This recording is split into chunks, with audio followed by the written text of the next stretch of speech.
Muy buenas noches, bienvenidos. Este es el resumen de noticias de la televisión pública. Casi las 11 de la noche. Nosotros estamos aquí para compartir con ustedes media hora de información, lo más importante de lo que ha ocurrido en la Argentina y en el mundo. Buenas noches, Gaby Previtera. ¿Cuáles son los títulos del deporte? Muy buenas noches, Pablo. Uno de los títulos del deporte tienen que ver, por supuesto, con la semana previa al Superclásico del fútbol argentino y en un rato ya estaremos palpitando lo que va a pasar el domingo. Pero otra de las noticias importantes y por estos minutos tiene que ver con que ya están los finalistas de la Copa Argentina. Arsenal ganó por penales y enfrentará a San Lorenzo. Qué definición picante la que vivimos aquí en la televisión pública, Gaby. En minutos vamos a charlar de eso. Entonces, y hoy, como cada miércoles, está con nosotros un analista político, económico, de la vida misma, como me gusta decir a mí. Buenas noches, Raúl de la Torre. ¿Qué tal? Buenas noches, Pablo. Y hoy tenemos varios temas, porque está el tema del presupuesto, que ya tiene dictamen en el Senado. Hay cuestiones que tienen que ver con el bono, el BADE, con una inversión muy importante anunciado en el sector petrolero. Pero vamos a concentrarnos en lo último que sucedió, que fue la decisión del gobierno de Uruguay de autorizar la ampliación de la producción de la planta pastera, la ex Botnia, y la respuesta de Argentina. El canciller argentino Timerman adelantó que Argentina va a recurrir a la Corte Internacional de La Haya por este tema que afecta el medio ambiente y al río Uruguay. Vamos a analizar qué es lo que sucedió, por qué este conflicto entre Argentina y Uruguay y si había otra salida. No tengo más nada que decir, Rulo, lo presentaste perfectamente. El gobierno uruguayo autorizó 100.000 toneladas más de producción de pasta de celulosa para la ex Botnia. Esta es la nota. Y hemos autorizado a esta empresa a aumentar la mitad de lo que nos solicitaba, aproximadamente unas 100.000 toneladas.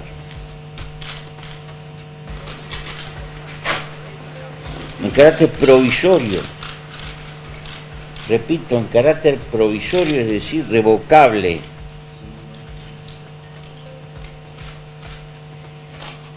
Porque le estamos exigiendo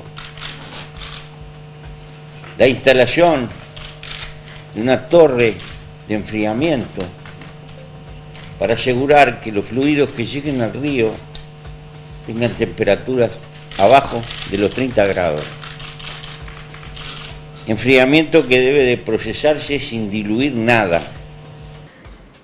La decisión unilateral del Uruguay autorizando el aumento de la producción de la empresa UPM Botnia deja a nuestro país en la obligación jurídica de recurrir a la Corte Internacional de La Haya, ya que afecta la soberanía ambiental de la República Argentina, viola los tratados entre ambas naciones y la propia sentencia de la Corte Internacional de La Haya.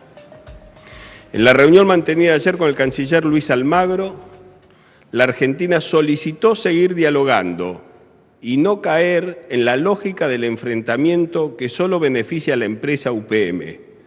Uruguay no respondió. La Argentina lamenta que los intereses de la empresa UPM Botnia sean tan poderosos que se hayan convertido en el factor que determina la relación entre el Uruguay y la Argentina.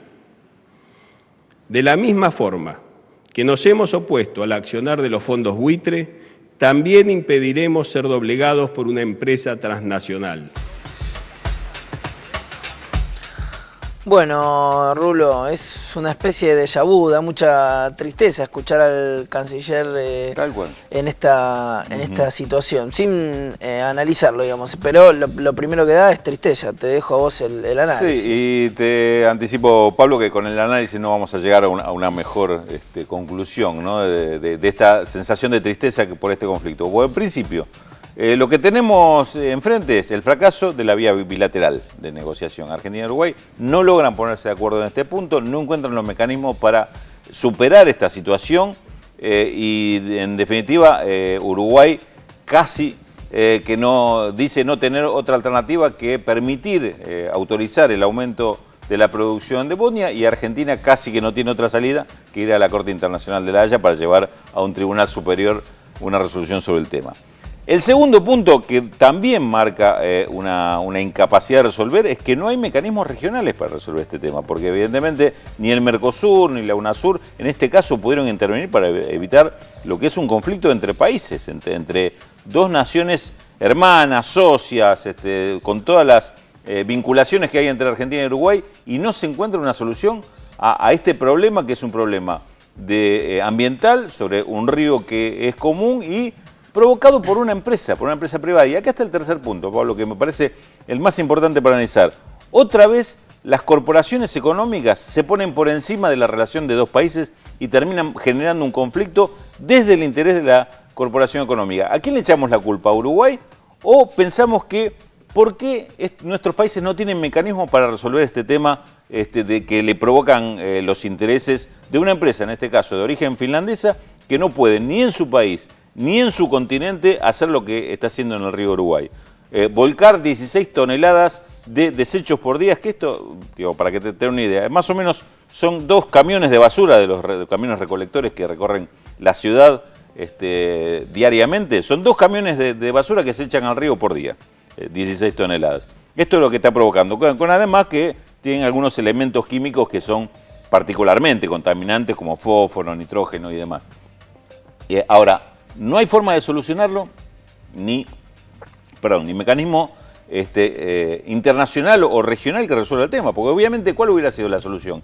Y claramente decir, bueno, si esto contamina no se puede hacer, y en todo caso lo que hay que contemplar es una compensación económica a Uruguay, que obviamente es una inversión para Uruguay muy importante la de esta empresa. Bueno, ¿de qué forma se compensa? Sobre todo un país chico que tiene que resignar este tipo de inversión. Eso debería haberse planteado en esos términos. Y sin embargo, nunca se planteó así. ¿Y cómo queda la relación hoy entre Argentina y Uruguay? Y dañada, indudablemente dañada, porque esto va a provocar... Pero en términos formales... En términos formales y en términos también de relaciones sociales, porque imagínate lo que... Volvemos otra vez sobre el capítulo de qué va a pasar en Gualeguaychú.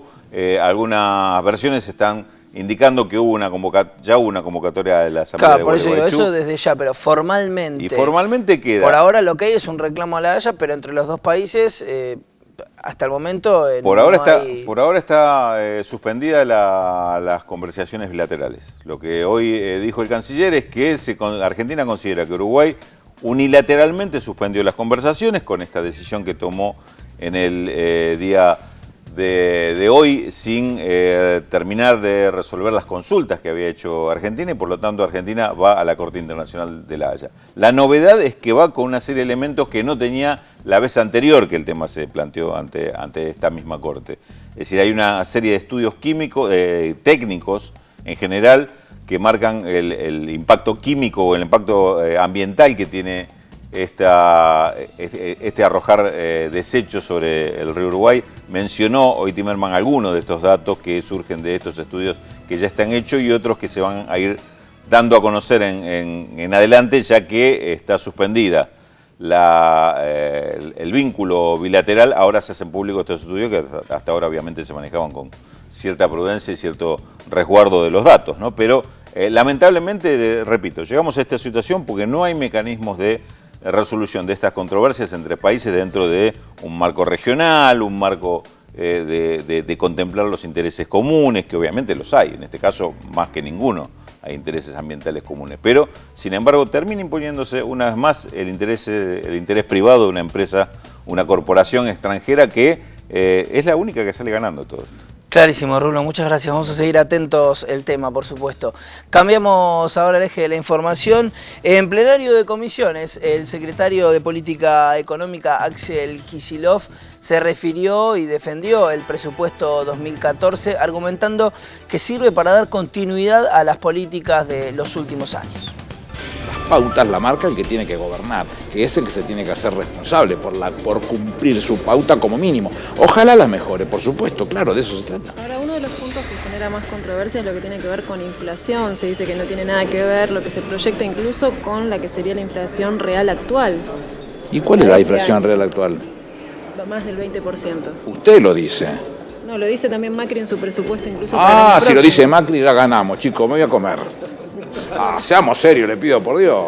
Que me diga Macri, el Pato Donald me da lo mismo. ¿Quién entiende Macri de este tipo de cosas? La realidad es que la inflación es el aumento generalizado y sostenido de los precios. Y en la Argentina eso no sucede. Ese número que se le antoja revolearlo, además, en el presupuesto de la ciudad es menor que el aumento de sueldo mayor que el aumento de sueldo que pretende dar. Entonces pone un número para beneficiar los ajustes de las licitaciones que tiene la ciudad y a los trabajadores le pagan mucho menos. Miremos bien las cosas como son.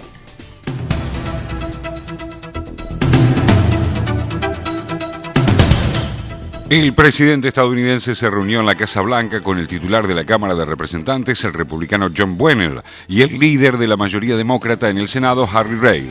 Participaron del encuentro otros legisladores en un intento de poner fin a la parálisis de la administración central y discutir la necesidad de reabrir el gobierno y elevar el techo de la deuda. El mandatario además reclamó a la Cámara la aprobación de una resolución presupuestaria limpia, es decir, sin los condicionamientos republicanos de retrasar la entrada en vigor de su reforma sanitaria que hasta ahora impidió un acuerdo para evitar el cierre del gobierno.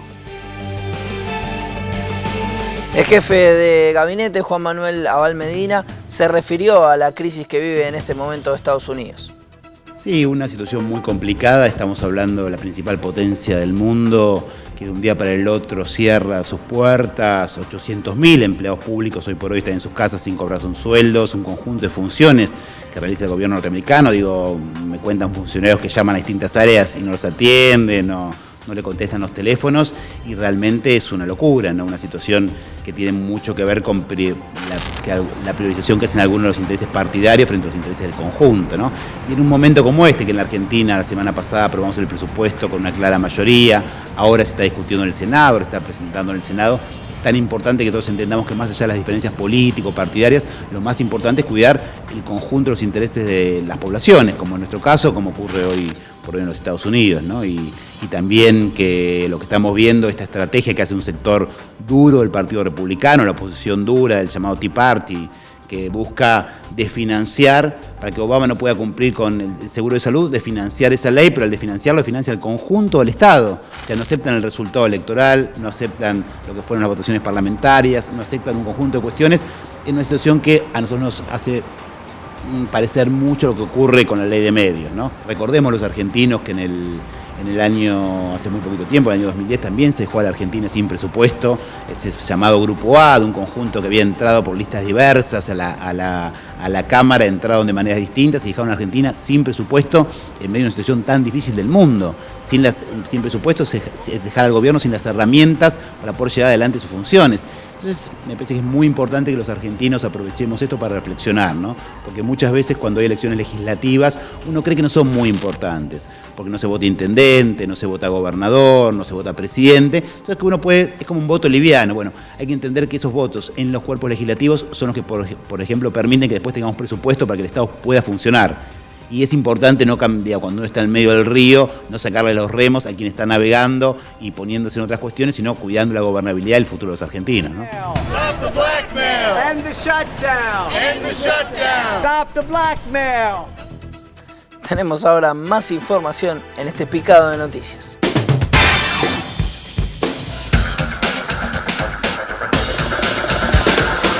La petrolera Bridas anunció que suscribirá bonos por $500 millones para financiar proyectos en Vaca Muerta.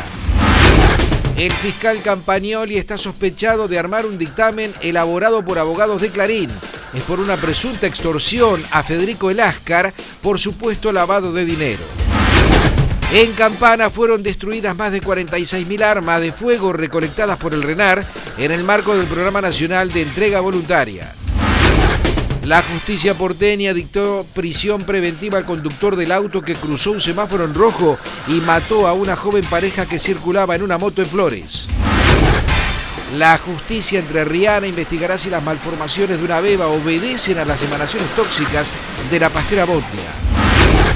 La defensa de Grassi interpuso un recurso extraordinario contra el fallo que confirmó su condena a 15 años por abuso sexual. En el escrito calificó al dictamen de arbitrario. El jueves se realizará un concierto a las 12:30 frente a la Jefatura de Gobierno porteño en rechazo al cierre de 10 preorquestas infantiles en la ciudad.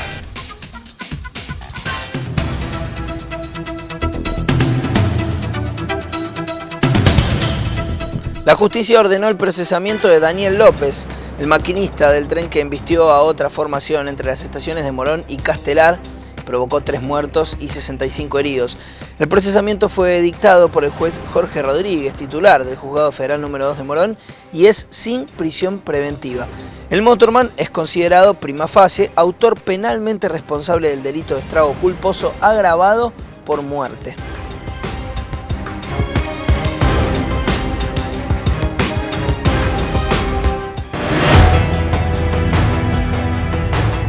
Hoy por la mañana se produjeron importantes demoras y fuerte malestar entre los pasajeros de la línea B. Una formación quedó varada en la estación Pasteur, por lo que los usuarios debieron ser evacuados en medio de reclamos a la empresa y a los trabajadores. Te rascas las pelotas, cobrás bien. ¿Me entendés? Si yo no le perdí laburo porque te rompo la jeta. Rompieron la boletería, o sea, agredieron. Nosotros estamos totalmente de acuerdo con que se viaja mal y demás, pero no estamos de acuerdo con los tipos de desmanes que se produjeron, porque también los que trabajamos también somos personas. ¡Vení acá, la concha de tu madre! ¡Vení acá! ¡Hija de puta! ¡Hija de puta! ¡Levántate! ¡Mirá la reputa que te parió! Entendemos rotundamente que ellos están cansados de viajar así, pero nosotros también estamos cansados de trabajar así, porque es una constante de todos los días. En esta circunstancia no vamos a decir que estamos haciendo una medida porque no la estamos haciendo, chicos. El servicio anda mal, es un servicio totalmente deplorable y los que justamente se tienen que hacer cargo son los que no están, que es el señor Macri, es base, ¿no? Con todo eso lo que representa y obviamente Metrovías.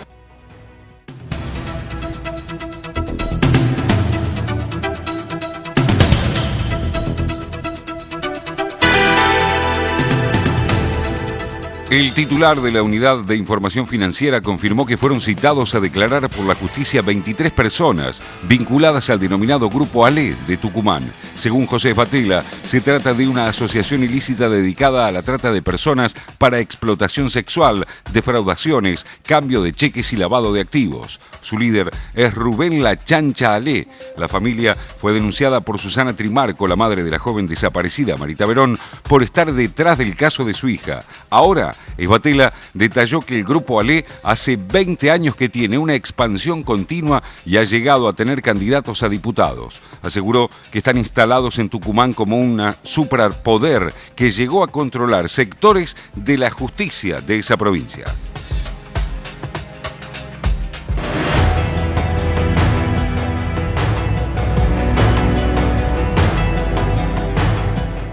La justicia rusa ratificó el procesamiento de 13 de los 30 activistas de Greenpeace, entre ellos la argentina Camila Speciale.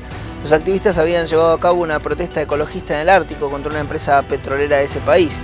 Se los acusó oficialmente de piratería, un delito por el que la ley rusa prevé hasta 15 años de prisión. El otro ciudadano argentino, Hernán Pérez, todavía no fue convocado por el tribunal.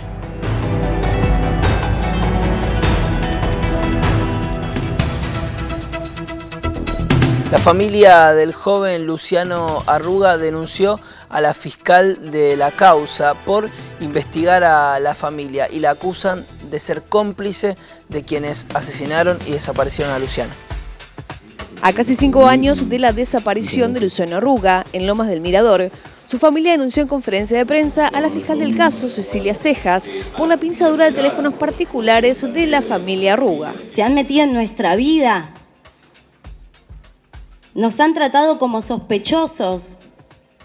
Se investigaron nuestros teléfonos como se investigaron los teléfonos de los policías que desaparecieron a mi hermano. Estamos en el mismo lugar y nosotros somos las víctimas. La fiscal Cejas pidió no una vez, 15 veces que se extiendan las intervenciones telefónicas. El juez Banco autorizó una y 14 veces más esas intervenciones durante 1 año y medio para intervenir telefónicamente a la familia de Luciano en vez de investigar a los principales sospechosos. Se investigó, se observó, se controló a las víctimas no se investigaron donde se tenía que investigar. O sea, esto plantea como diversos problemas estructurales en los casos de violencia policial, en los casos de desaparición como el caso de Luciano, en los cuales, por un lado, cuando hay sospechosos, los sospechosos son funcionarios de la policía, el Poder Judicial muchas veces actúa de una manera cómplice, o desvía la investigación o no profundiza la investigación con los funcionarios policiales,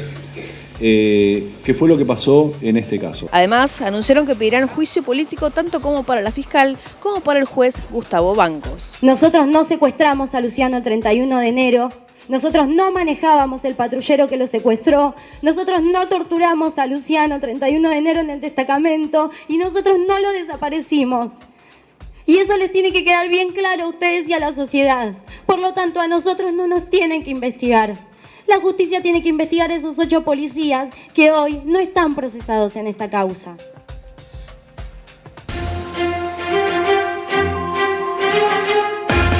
Estados Unidos expulsó de su territorio a 3 diplomáticos venezolanos. Es en respuesta a la decisión de Caracas de echar también a otros 3 funcionarios del Departamento de Estado. Washington emitió un comunicado donde rechaza completamente los argumentos de Venezuela sobre cualquier participación de Estados Unidos para conspirar o desestabilizar a Nicolás Maduro. El mandatario aseguró que los norteamericanos se reunían con la extrema derecha venezolana para dar apoyo y activar planes de sabotaje y desestabilización.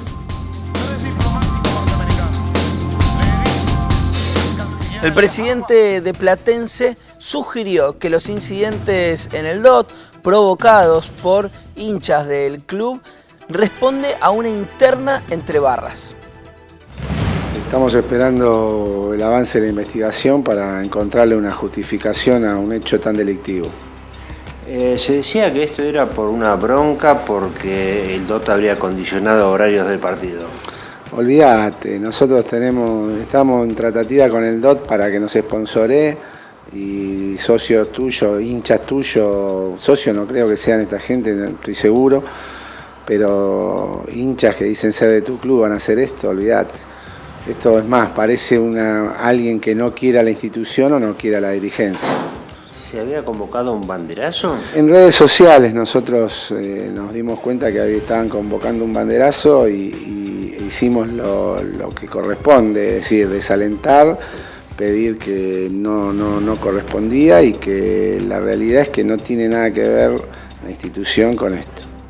¿Había cámaras? Aparentemente se los puede identificar. Yo espero que sí, estamos esperando que nos pidan acercarnos para colaborar.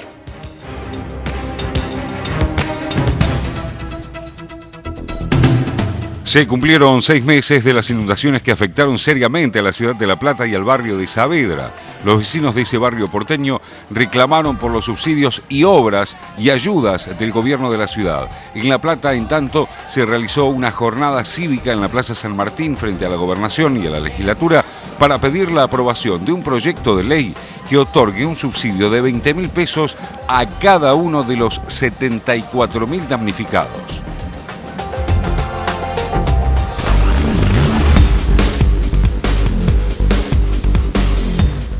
Bueno, Gaby. ¿Qué? Venimos con un programa cargadito. Sacanos un poco de acá, llevarnos al terreno del deporte. Vamos a tratar de darle alegría a dedicar una un parte. ratito, a una parte por lo menos. Hay otros que no. 2 instituciones van a estar contentas seguro. Por un lado está San Lorenzo, que ya estaba en la final de la Copa Argentina. Y por otro, los hinchas de Arsenal, que hoy se han clasificado a lo que será la definición del torneo más federal que tiene la República Argentina. 5-4 por penales, venció al Boys. La segunda edición de la Copa Argentina, que recordemos que el año pasado el ganador fue Boca, y justamente con el entrenador que hoy estaba en el banco de enfrente de los que ganaron, Falcioni. En este caso, Falcioni, entrenador del Boys, acá estaba al lado de la cancha, después tuvo que terminar viéndolo desde la tribuna. Aquí protestaba el gol mal anulado, en principio, a All Boys. Convertía, en ese caso, Jonathan Ferrari el 1-0, sin embargo, el árbitro del partido lo iba a anular, seguía el encuentro y a los 23 minutos de la primera etapa, en esta buena definición y de penal, iba a aparecer Milton Caraglio. De esta manera ponía el 1-0, vencía la valla de Nico Cambiaso y ganaba Arsenal, que pasaba de estar perdiendo, si es que hubiesen convalidado ese gol, a ponerse 1-0 arriba. En el complemento, a los 9 minutos, festejaba el Albo, ya sin Falcioni. sentado en el banco.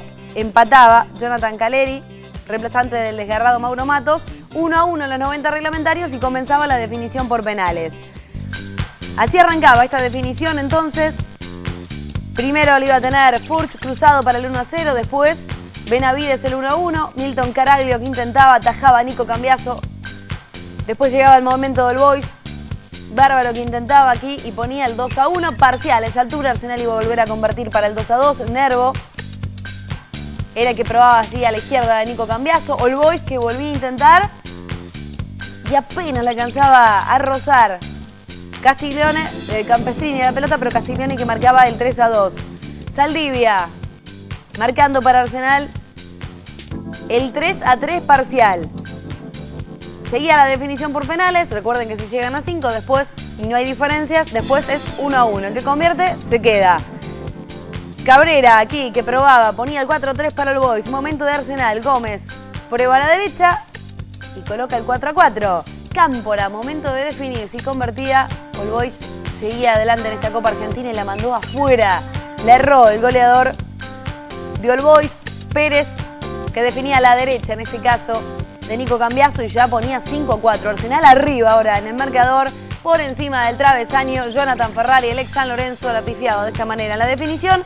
Y el que festeja es Alfaro y compañía, porque Arsenal ya está en la definición entonces de la Copa Argentina, la segunda edición de este año 2013, y además lo va a definir frente a San Lorenzo el 16 de octubre en el estadio de Catamarca.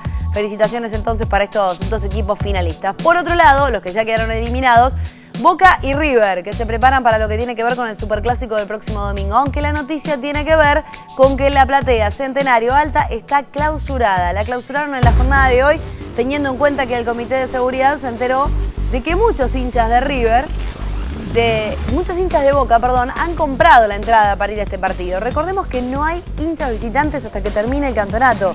Eso es lo que se había determinado y el Comité de Seguridad le pidió a River que ese corralito que se genera con la Centenario Alta, solamente si la querían canjear sea para socios, personas que vayan con el carnet en la mano. No lo hicieron, vendieron entradas, muchas de ellas fueron a la reventa. ¿Y qué pasó? En la jornada de hoy aparecieron varios hinchas de Boca contando que hicieron la fila, como un hincha más, que compartieron un montón de horas tomando café, jugando a la pelota y demás, con hinchas de River que consiguieron su entrada y que van a ir. Previendo esta situación, el Comité de Seguridad hoy decidió clausurar entonces el Estadio Monumental, esa parte de la Centenario Alta. De River, ¿no? 1.710 entradas son las que se vendieron. El problema es que ahora tienen que devolverle el dinero a las que lo adquirieron. Pero el problema es que tomen esta decisión. Es una falta de respeto, de ética, de todo. Es una burla para todo el mundo. Es un chiste. Es una burla absoluta para todo el mundo. Se toman a chiste lo que está pasando. ¿Cómo River se anima a hacer una cosa así? Es realmente insólito. Que no se enojen los hinchas. Esto va directamente a la dirigencia. Por ¿Qué supuesto. pasa si el domingo, antes de que arranque el partido, uno de esos hinchas de Boca decide manifestarlo públicamente delante, no delante de los medios, delante de los hinchas? Y después tenemos que hablar de incidentes y de violencia en el fútbol. Se genera desde adentro. Lo cierto es que además de los que tienen que devolverle el dinero, muchas de esas entradas fueron vendidas a más de 2.200 pesos por internet. Y esa gente, además, perdió la plata. Eso, bueno, el que las compró tendrá su propio problema. Bueno, pero River como institución, no respetar algo que se supone que es para cuidar, para modificar lo que está pasando en el fútbol, una decisión de seguridad, es inentendible. Perdón, Gaby. Coincido plenamente con lo que estás diciendo. Vamos a ir entonces mejor a lo que tiene que ver con el fútbol. En este caso, a lo netamente futbolístico de ese superclásico, porque hay malas noticias para Boca. Hoy se enteraron que Pablo Ledesma por un virus está descartado, un virus que todavía no se confirmó, pero que aparentemente se trataría de paperas, y no solamente él. El problema para Bianchi es que se lesionan en el terreno de juego, pero que además este virus involucra a otra persona, a Alan Aguirre. Este jugador de Boca era un posible 4 para reemplazar a otro lesionado que tiene Carlos Bianchi, que va a tener un rompecabezas directamente para buscar el 11 inicial para el próximo domingo. Además, Cristian Herbes está ahora en duda. Estaban tratando de probarlo hasta último momento. Hoy ha trabajado a la par de sus compañeros, a pesar de que hace solamente 10 días sufrió un desgarro. Pero esto hace que todos aquellos jugadores lesionados que tenía Boca y están un poco mejor, los apuren como para ver si llegan. En principio, Cata Díaz también estaría recuperado y sería titular el próximo domingo por la tarde. Recuerden que ese partido va a ser a partir de las 18:15. Tanto River como Boca tienen la ilusión de tratar de conseguir la victoria y seguir prendidos en este campeonato. Los protagonistas también palpitan el duelo. Sea cual sea la actualidad de los equipos, el River Boca es excluyente. Así lo viven y sienten los protagonistas. Es un partido especial para el hincha, para nosotros, para todo el club en general, que lo afrontamos con todas las ganas, con todo el entusiasmo y esperamos hacer un gran partido el domingo. Y todos sabemos que cuando Boca está ahí arriba mete presión. La verdad que es un superclásico y se vive de una manera diferente. Pero bueno, uno siempre trata de estar tranquilo, vivir una semana como es esta divertida, pensar en que todo puede salir bien y siempre llegar a lo que es el evento del domingo de la mejor manera posible. Nosotros vamos a tratar de dar lo mejor para poder lograr un triunfo.